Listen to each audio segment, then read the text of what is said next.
Bismillahirrahmanirrahim. Assalamualaikum warahmatullahi wabarakatuh. Alhamdulillahirabbil alamin wassalatu wassalamu ala nabiyina Muhammad wa ala alihi wa sahbihi ajma'in. Amma ba'du. Ikhwani rahimani wa rahimakumullah. Kita lanjutkan kembali keterangan yang dibawakan oleh Syekh Abdul Muhsin bin Hamad Abad Al-Badar hafizahullahu ta'ala wa ra'ah. Qala al-muallif rahimahullah, qala al-hafiz fil fathi al-bari, Imam Ibnu Hajar al-Asqalani beliau berbicara dalam kitabnya Fathul Bari, ini syarah dari Sahih Bukhari di jilid yang pertama halaman ke-76. Beliau mengatakan wa qad istabada qaum sihhatahu bi anna al-hadis law kana inda Ibni Umar lamma taraka abahu yunadi'u Abu Bakrin fi qital al-mani az-zakah. Kata Al-Hafiz,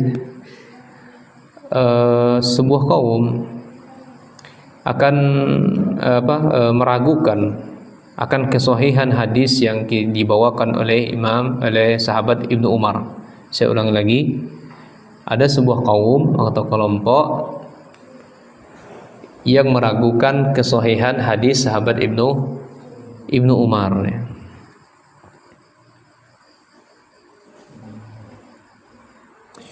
Lamma taraka abahu yunadi Abu Bakr fi qitali mani'i zakah. Sebab jika hadis ini ada atau sahih, maka tidak akan mungkin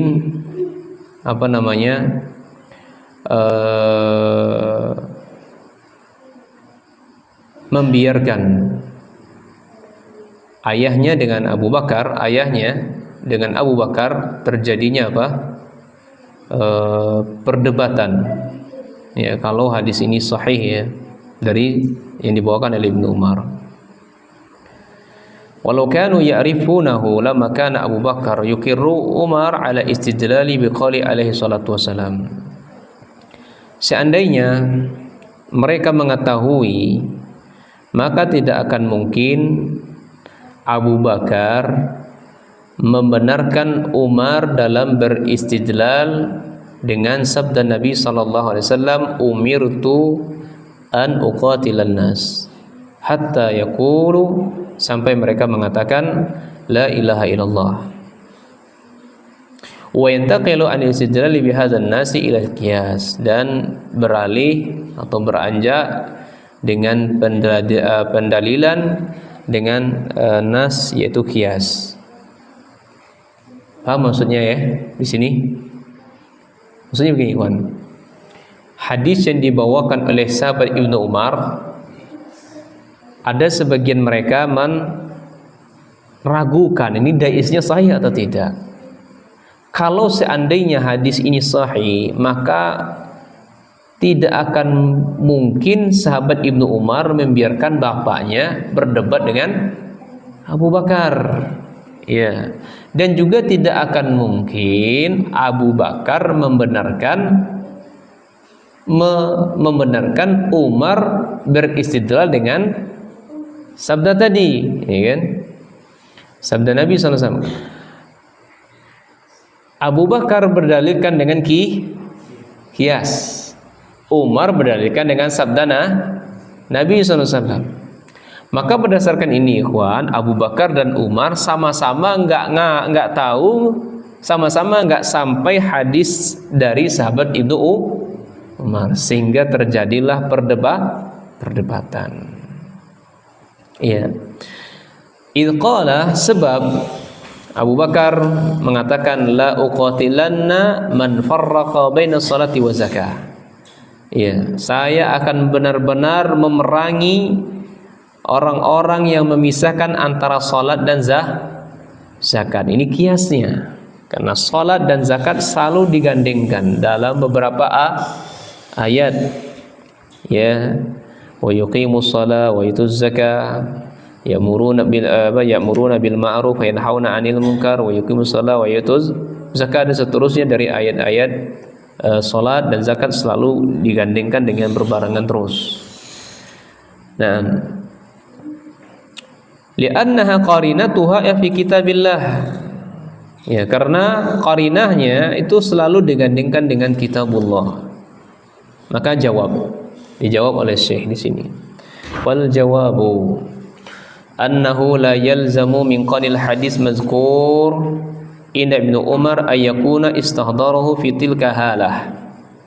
Walau kana mustahdiran lahu faqad yahtamilu alla yakuna hadara munadarah mazkurah. Wala yamtani'u ay yakuna dzakaru lahuma ba'du. Walam yastadilla Abu Bakar fi qitalil mani'iz zakah bil qiyas faqat. Bal akhadahu aidan min qawlihi alaihi salatu wassalam fil hadis allazi rawahu illa bihaqqil Islam. Ya, kesimpulannya jawaban dari Syekh begini, ikhwan. Ya, berkaitan dengan hadis Ibnu Umar tadi. Ibnu Umar menerima langsung dari Nabi sallallahu alaihi wasallam, ya. Kemudian Abu Bakar dan Umar terjadi perdebatan. Ya, terjadi perdebatan. Boleh jadi, ikhwan, ya, perdebatan antara Abu Bakar dan Umar, ya, tidak dihadiri oleh Ibnu Umar. Ya, tidak dihadiri oleh Ibnu Umar. Ya.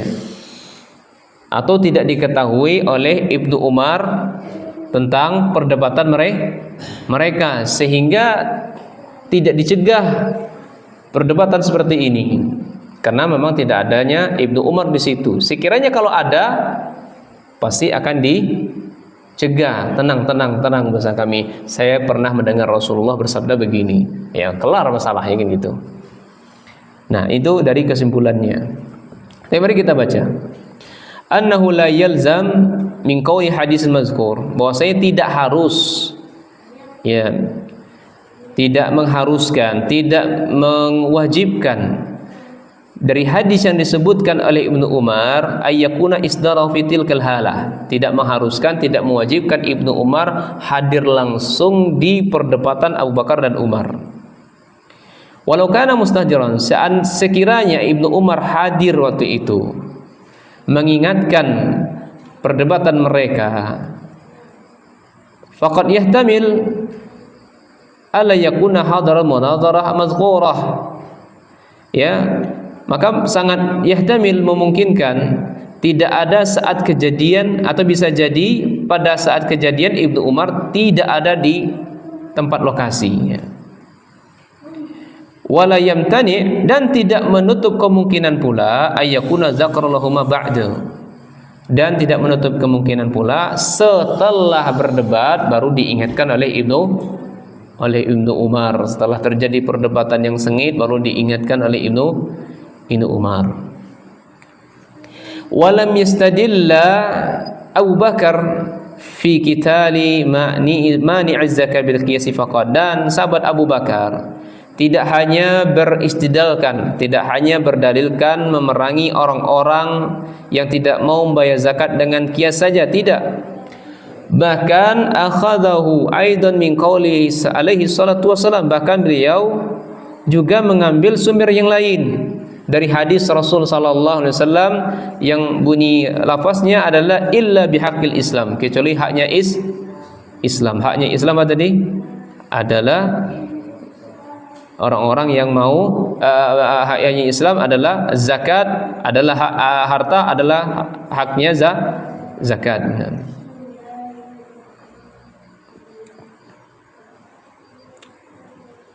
Qala Abu Bakar mengatakan faz zakatu hakul Islam. Nah, ini haknya. Hak Islam itu, kata Abu Bakar, adalah az-zakah, haknya Islam.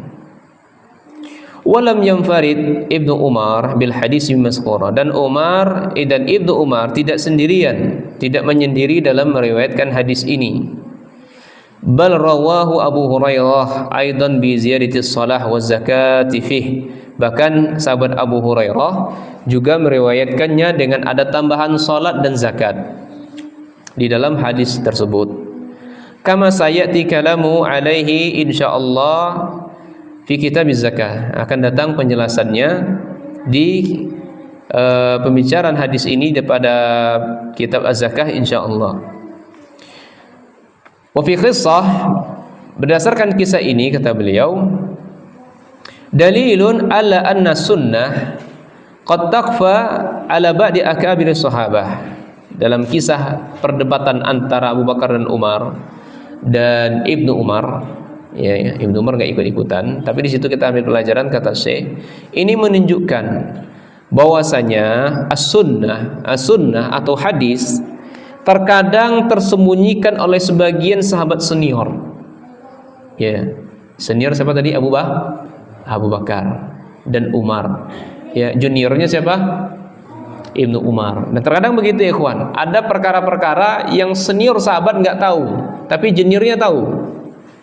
Ya, banyak sekali perkara-perkara yang tidak diketahui. Makanya kita lihat sahabat Abu Bakar dan Umar itu kalau dalam periwayatan hadis tidak begitu banyak. Ya, karena memang tidak fokus untuk dalam masalah ilmu periwayatan. Ya, jadi di sini kita mendapatkan bukan berarti senior sudah menguasai semua, tidak juga. Ya, demikian pun sebaliknya bukan berarti junior juga menguasai semuanya, tidak. Boleh jadi senior lebih banyak, boleh jadi junior lebih banyak ilmunya, lebih banyak periwayatannya. Demikian pula ini Ba'ruf ya. Betapa banyak ustadz kita punya murid-murid. Ustadznya hanya lulusan pondok, tapi muridnya sudah bergelar profesor, kan gitu ya. Tiba-tiba muridnya datang, ya ustadznya belajar sama muridnya lagi. Mestinya begitu yang dibangun oleh dakwah salaf itu seperti itu. Iya, nggak malu. Wah, masa saya kan gurunya, masa saya harus duduk lagi dengan murid saya? Dulu saya ngajarnya, masa saya harus duduk lagi bersama dia, kan begitu. Dan ini pelajaran yang kita ambil ikhwan ya dari ustaz kita seperti itu. Yang kami lihat langsung itu adalah yang bukan lihat langsung ya, diceritakan langsung oleh guru kami, Ustaz Afifi Abdul Wadud Alhamdulillah Ta'ala, yang dulu pernah kesini juga itu kan. Ya, dulu ya, mohon maaf saya sebut karena ya, dulu Ustaz Firanda itu adalah murid anak katanya. Ya, ini memotivasi santri. Ustaz Firanda itu murid anak. Beliau takhasus, mulazamah sama anak beberapa baca kitab, meminta waktu khusus. Waktu khusus beliau sendiri. Ya, santri-santrinya yang lain enggak, tapi Ustaz Firanda secara sendiri datangi Ustaz, ana minta jawab antum kosongan, ana belajar khusus satu kitab ini atau beberapa kitab ini, diajari oleh beliau. Insya Allah diluangkan waktunya. Nah, tatkala Ustaz Firanda bin Ta'ala belajar ke Saudi, pulang ke Indonesia, ya dengan gelar yang Masya Allah, berbalik lagi Ustaz Afifi ya belajar kepada beliau beberapa kutaib terhadap Ustaz Firanda. Dan sering banyak kita lihat ustaz kita yang dulunya itu adalah guru, ya duduk di depan majelis di muridnya sendiri. Dan ini mestinya yang harus kita bangun dalam dakwah kita ya. Ya, rasa apa bahasanya itu ya? Ya, kok saya duduk lagi kok sama dia tuh kenapa? Kan dia murid saya. Apa bahasanya? Ya. Silakan ya. Apalah bahasanya gitu ya. Baik. Nah, inilah kisah yang bisa kita ambil dari para sahabat Nabi sallallahu alaihi wasallam. Wa yatalli'u alaihi ahaduhum, ya tidak diketahui oleh selain dari mereka. Walihadza la yultafatu ila ara'i walau qawita ma'a wujudi sunnati tukhalifuha. Oleh karena itu segala pendapat ila ara'i tidak dianggap meskipun pendapatnya kuat jika adanya sunnah yang menyelisihinya. Ini juga bisa dibangun dalam berorganisasi ikhwan ya. Pendapat kita, menurut kita itu kuat, tapi dia tidak bisa dianggap ketika ada sunnah yang menyelisihinya. Ada ketika hadis yang menyelisihinya. Siapapun dia, mau dia jabatannya lebih tinggi, siapapunlah dia, ketika pendapatnya dianggapnya itu adalah sesuatu yang kuat, namun ada hadis yang menyelisih pendapat tersebut, maka pendapatnya tidak dianggap, ya, pendapatnya tidak dianggap. Nah, tapi kalau urusan dunia, ya terserahlah. Tapi kalau masalah urusan agama, ya, kemudian urusan masalah maslahat dan mudarat, masalah kemanfaatan, masalah keberlangsungan orang banyak, ya, maka ini dilihat, ditimbang dengan dalil-dalil syar'i, ya.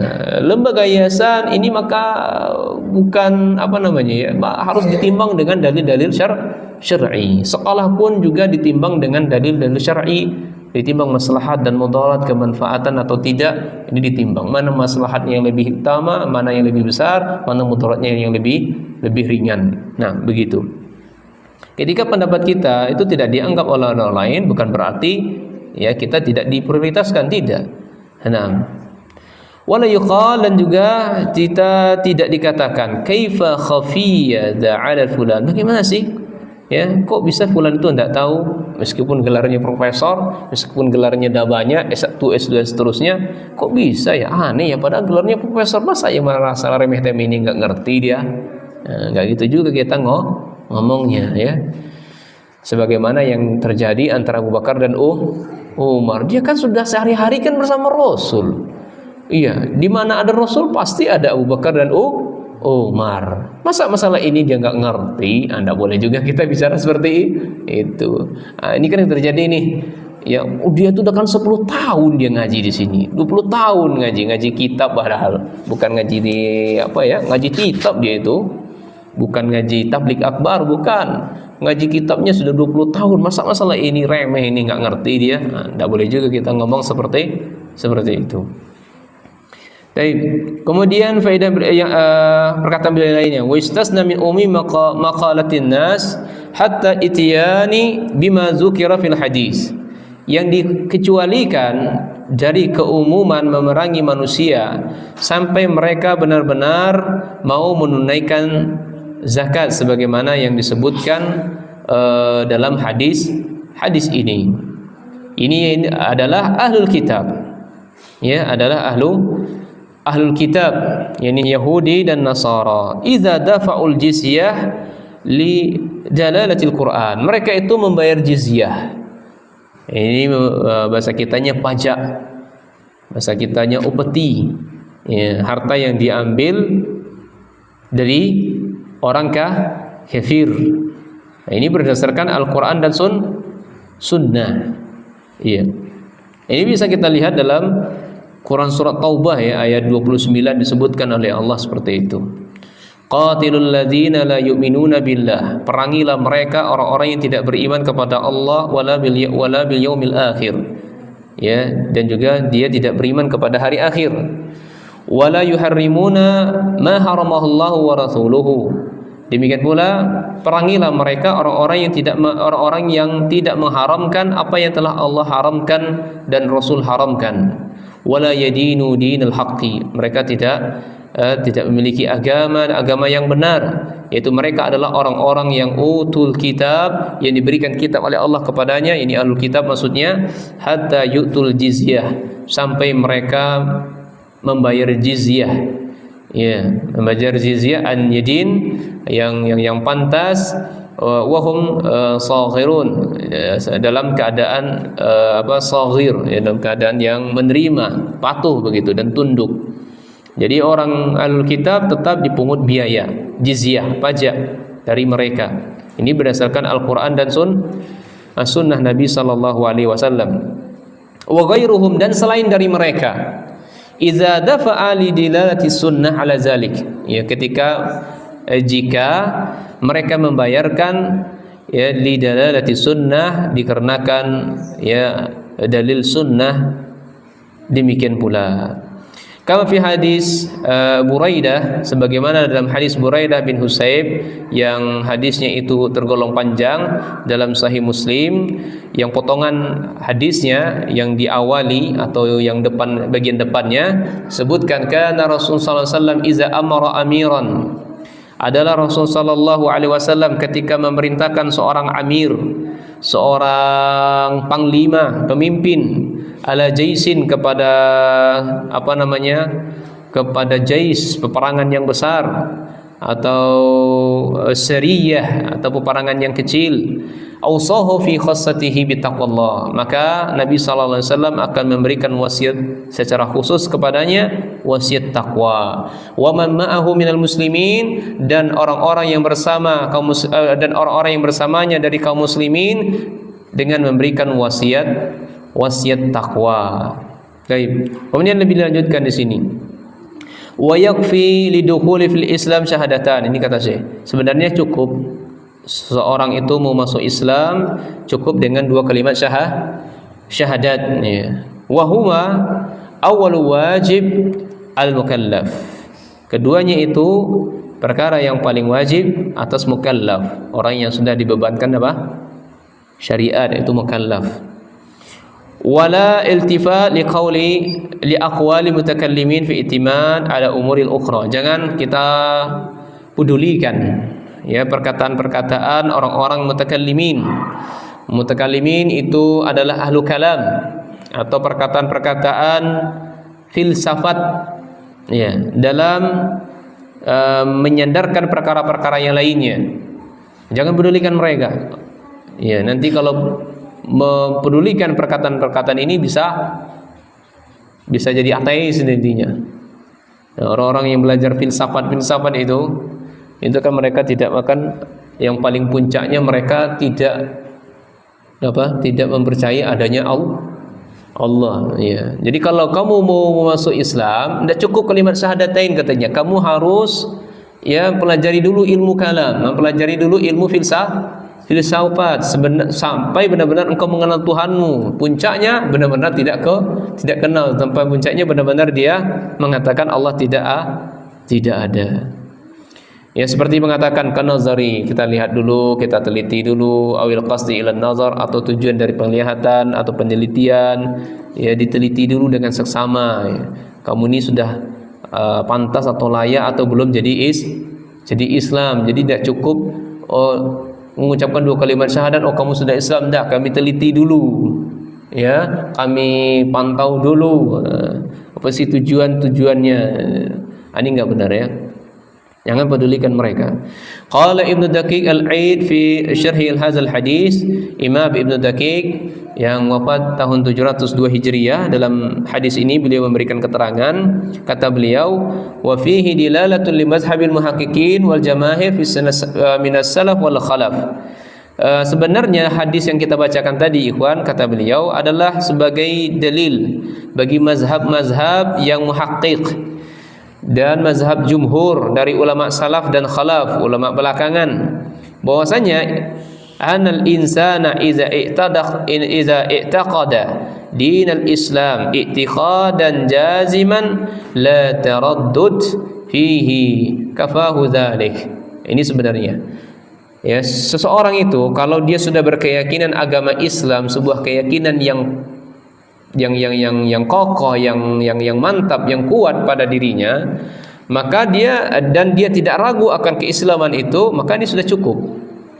Ya, orang dah yakin Islam itu adalah agama yang hak, agama yang benar, tanpa ada keraguan dalamnya, maka dia sudah cukup dikatakan Islam.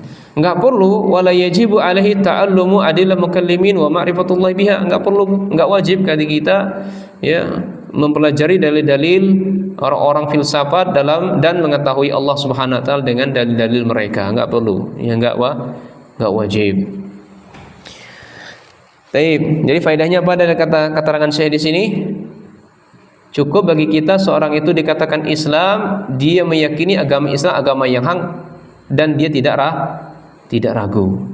Nah, wa muqatalatu ala man zakah takunu liman imtana' minha. Memerangi orang-orang yang tidak mau bayar zakat itu dilakukan kepada orang yang menolak, ya, pada orang-orang yang tidak menerima, tidak mau membayarnya, baru diperangi.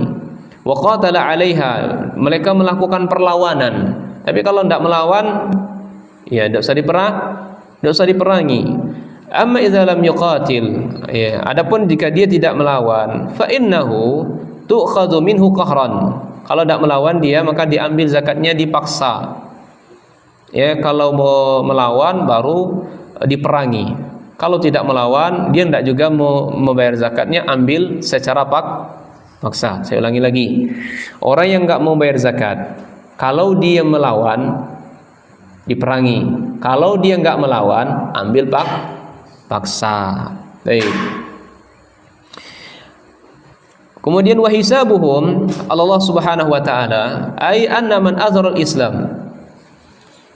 Maksud hisabuhum di sisi Allah itu adalah bahwasanya orang-orang yang menampakkan keislamannya.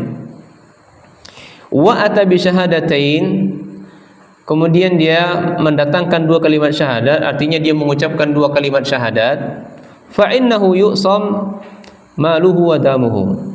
Ya, maka harta dan darahnya itu terlindungi dalam agama kita. Fa in kana shadiqan zahiran wa batinan, ketika zahir dan batin itu ketika zahirnya dan batinnya itu sudah benar, maka nafa'uhu zalika indallah, maka yang diucapkan dua kalimat syahadat tadi bermanfaat untuknya di sisi Allah. Wa in kana batinu, ya, khilaf az-zahir, ketika batinnya menyelisih zahir, ya, wa kana adhara zalika nifaqan, ya, maka orang yang seperti ini adalah orang munafik, ya. Zahirnya mengucapkannya dua kalimat syahadat, tapi di batinnya mengingkari. Maka orang yang seperti ini adalah orang-orang munafik. Wa huwa min ahli darkil asfali minan nar, dan orang seperti ini tempatnya di neraka yang paling bawah. Sebagaimana Allah Subhanahu wa taala berfirman, innal munafiqina fi darkil asfal ya minan nar wa lam tajid lahum nasira, ya, dan dia tidak akan pernah menjumpai atau mendapatkan pertolongan. Ini orang-orang munafik. Ikhwan sekalian, hadis yang kita baca tadi adalah hadis yang disalahpahami oleh sebagian orang. Mereka memahami hadis ini, siapa yang tidak Islam secara benar maka akan dibunuh secara totalitas. Iya. Siapa yang tidak berislam dengan benar maka dia dibunuh secara totalitas. Tidak sholat langsung dibunuh. Jadi nggak cukup katanya dua kalimat syahadat. Iya, maka dibunuh. Bukan Masya Allah, ya, ini pemahaman yang sangat menyimpang. Pemahaman seperti ini adalah pemahaman yang dibangun oleh ISIS. Ya, pemahaman yang dibangun oleh ISIS. Makanya lihat ikhwan, mereka yang melakukan bom bunuh diri itu, ya, mereka menganggap orang-orang dari luar mereka itu bukan Islam yang sempurna. Mereka orang kafir, sehingga mereka membunuhnya. Ya, dan mereka ikut mati dalamnya, dianggap mati syahid, karena itu adalah pahala yang paling tertinggi untuk dirinya. Maka kita bantai, kawan.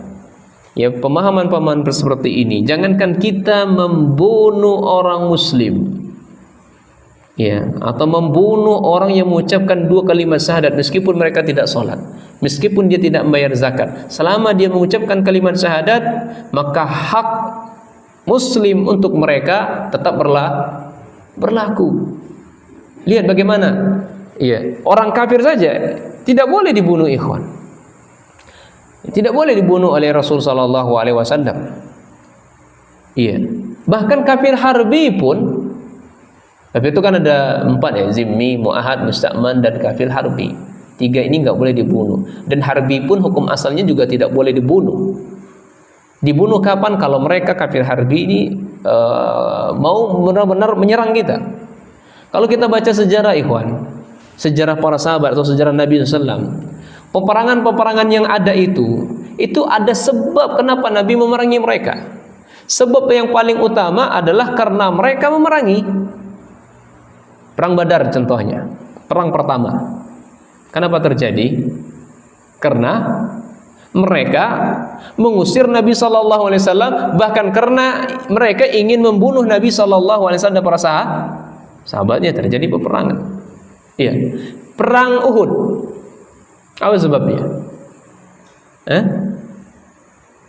Karena mereka tidak terima atas keluarga-keluarga mereka yang mati di perang Badar. Mereka nyerang Nabi SAW. Nggak ada Nabi SAW memulai peperangan duluan, tidak ada. Perang Khandaq pun juga demikian. Dan semua perang-perangan yang dilewati Nabi SAW bersama sahabatnya, tidak ada Nabi SAW memulai peperangan terlebih dulu.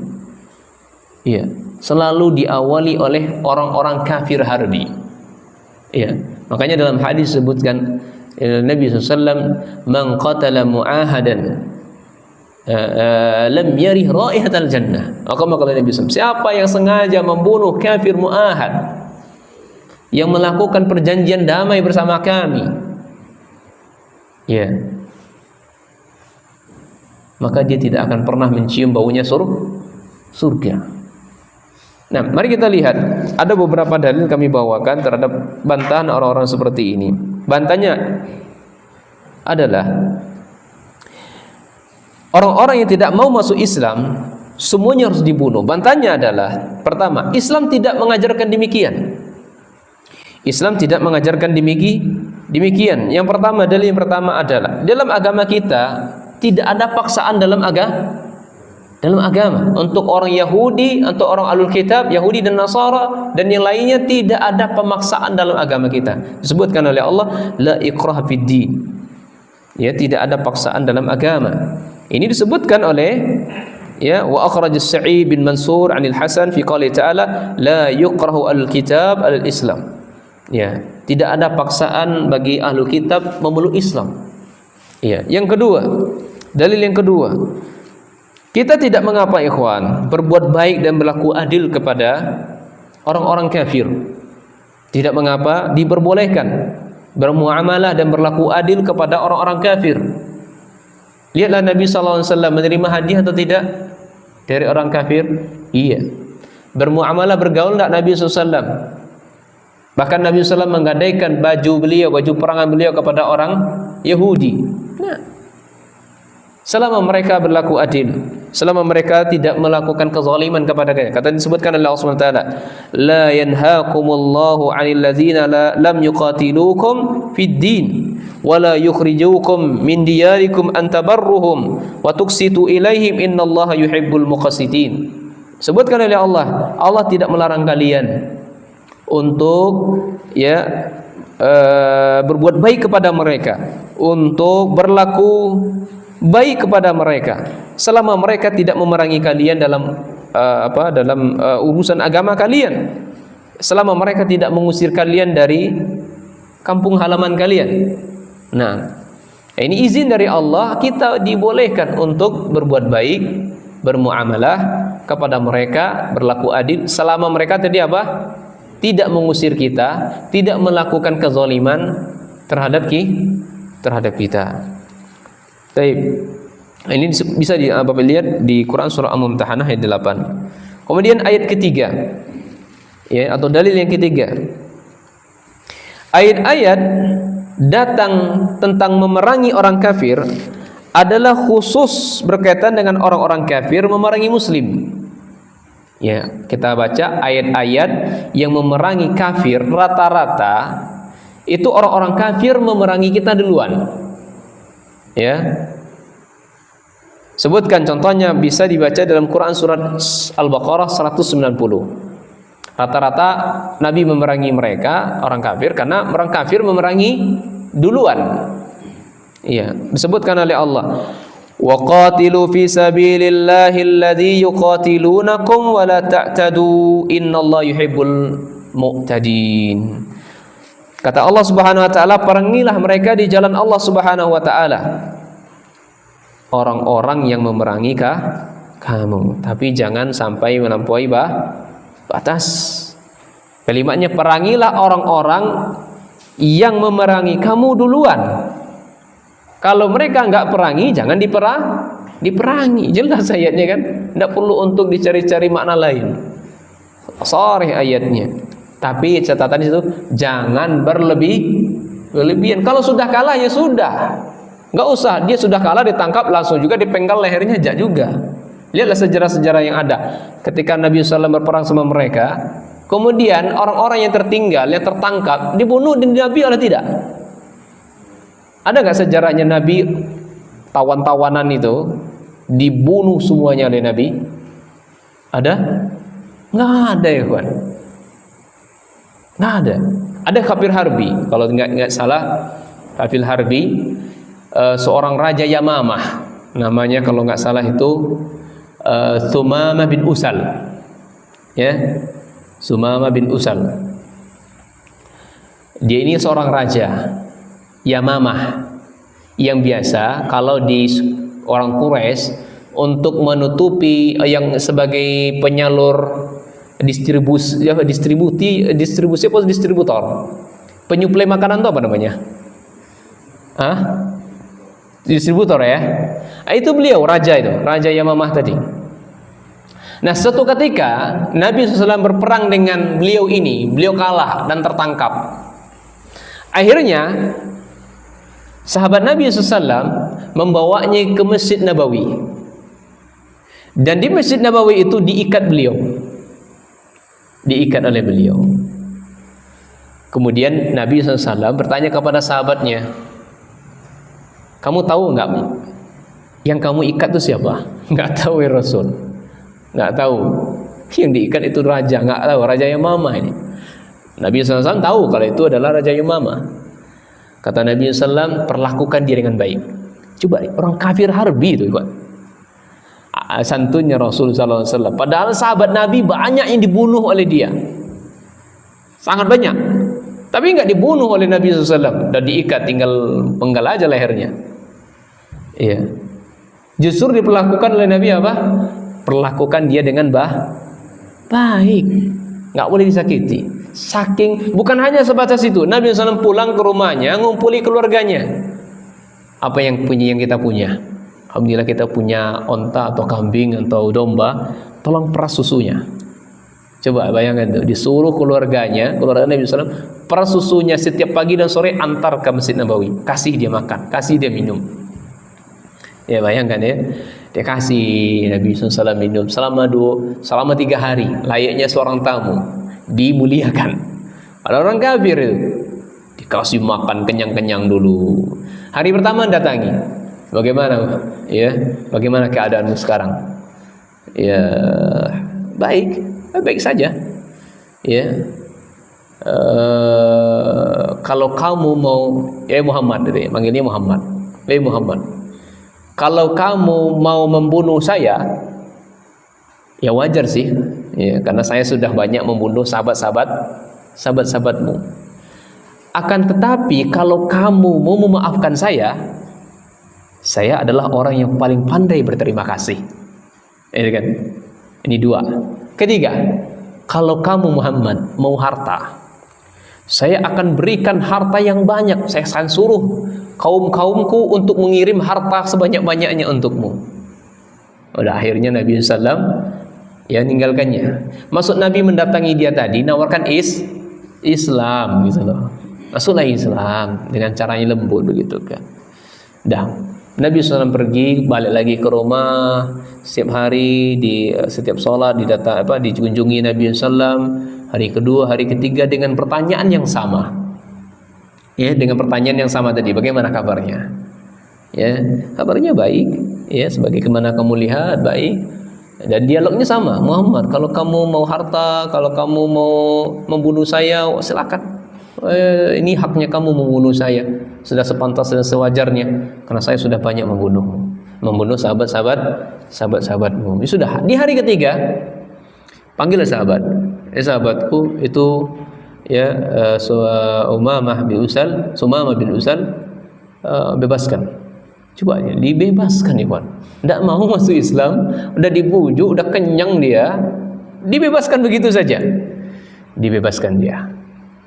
Sudah dibebaskan, akhirnya dia pergi dengan kendaraannya, sampailah di pojok atau di ujungnya kota Madinah di Mekah, dekat dengan Baqi, kuburan Baqi begitu. Ya, di situ ada mata air, dan akhirnya dikasih diminum ontanya, kendaraannya, dan dia berjalan menuju berjalan menuju, kalau nggak salah, ke Mekah, kalau nggak salah ya, nggak salah, menuju ke Mekah. Belum sampai di Mekah, ketemu seorang kaum muslimin, ya, yang mengucapkan asyhadu an la ilaha illallah wa asyhadu anna muhammadur rasulullah. Ya, disitulah hatinya tersentuh gitu ya. Nah, namanya itulah hidayah itu tadi ya. Hidayah Anda tahu ya. Padahal Nabi SAW sudah berbuat baik, hidayatul bayan itu yang menjelaskan segala macamnya, enggak juga nyentuh. Nah, ini dan maka terakhir hidayah taufik dari Allah. Iya. Akhirnya dia kembali lagi ke Madinah, kunjungi Nabi SAW. Ya, mengunjungi Nabi SAW. Nah, kemudian di depan Nabi SAW dia mengatakan, ya Muhammad, iya, terang-terangan dia, iya, tidak ada wajah yang paling aku benci, atau tidak ada orang yang paling aku benci di muka dunia ini kecuali Anda. Jadi antum jangan, kita ini dilarang bermuka dua dalam agama kita. Ini orang kafir harbi itu menunjukkan kalau dia nggak bermuka dua, ya, tahu ya bermuka dua tuh ya. Jadi kalau kita nggak bersuka dengan orang, sampaikan saja, saya nggak suka dengan ente, saya nggak suka dengan Anda. Mengapain Anda? Kamu begini begitu ya, sampaikan aja. Ini kafir harbi ini, saya nggak suka dengan kamu. Orang yang paling jelek yang aku murkai di dunia ini ya kamu. Iya. Tapi orang yang setelah ini, orang yang paling aku cintai di muka bumi ini adalah Anda. Iya. Sampaikan lagi. Tidak ada tidak ada tempat yang paling aku benci kecuali negerimu ini. Namun setelah ini tidak ada yang lebih aku sayang, yang lebih aku cintai sebuah negeri kecuali negerimu ini. Iya. Demikian pula tidak ada agama yang aku benci kecuali agamamu. Dan hari ini tidak ada yang paling aku sayangi, aku cintai, aku banggakan kecuali agama yang engkau bawa. Hari ini aku nyatakan saya masuk Islam. Mengucapkan 2 kalimat syahadat. Kata dia, kira-kira apa sih manfaat saya masuk Islam nanti? Nanti kawan-kawanmu akan mengejek saya atau tidak? Atau mencelakaimu saya tidak? Maka Nabi SAW berusaha untuk menghiburnya. Orang-orang yang masuk Islam, maka dosa-dosa yang pernah dilakukan, perbuatan jahiliyah, perbuatan kafir yang pernah dilakukan di masa silam, dengan sendirinya dihapuskan oleh Allah Subhanahu wa taala. Maka sumringahlah, ya, senang bergembira, Sumamah bin Usal itu tadi. Akhirnya apa? Tidak tanggung-tanggung ikhwan, baru masuk Islam minta kendaraan Nabi. Ya Rasul, aku kan punya kendaraan kan, sini kendaraannya, saya mau pakai dulu. Iya, coba dia bayangkan, ada nggak yang kita seperti ini? Padahal kendaraannya ada kan? Tapi minta kendaraan Rasul sallallahu alaihi wasallam. Akhirnya Rasul sallallahu kasih. Pakailah. Mau kemana? Saya mau umroh. Saya mau umroh, kata beliau. Ya, sudah pakai. Tapi kalau kamu mau umroh, ya, harus sesuai dengan syariat Islam, harus sesuai dengan petunjuk saya. Akhirnya Nabi SAW ajarkan dia bagaimana cara umroh yang benar. Diajarkan oleh Nabi SAW. Akhirnya dia umroh, sampailah dia di Mekah. Sampai dia di Mekah, kemudian dia bertakbir, bertalbiyah, labbaik Allahumma labbaik, labbaik la syarika lak labbaik, innal hamda wa ni'mata laka wal muluk la syarika lak. Orang-orang kafir Quraisy terpenganga, siapa yang bertalbiyah itu? Ya kan? Dia yang pertama sekali masuk Islam langsung umrah begitu. Siapa yang bertalbiyah itu? Katanya. Akhirnya orang kafir Quraisy dikeluarkanlah senjata-senjatanya, dikeluarkanlah anak panahnya, menyerang itu kafir harbi yang tadi, ya, Sumamah bin Usal tadi. Saking mendekat dengan sahabat tadi, semakin kencang talbiyahnya. Ya, terjadilah bentrok, ya, pertempuran. Nah, ada salah satu dari orang kafir Quraisy mau menembakkan anak panahnya, maka dicegah. Kamu tahu nggak yang engkau panah itu siapa? Ya, dia adalah pemimpin kerajaan Yamamah yang selama ini yang mensuplai makanan untuk kita. Kalau kita perangi, bisa-bisa itu seluruh disabotase. Iya, disabotase ya. Ya, diberhentikan itu pengirimannya. Ya, Masya Allah ya. Akhirnya benar ikhwan, sudah selesai ibadah umroh, udah balik ke kampung aslinya, di stop itu.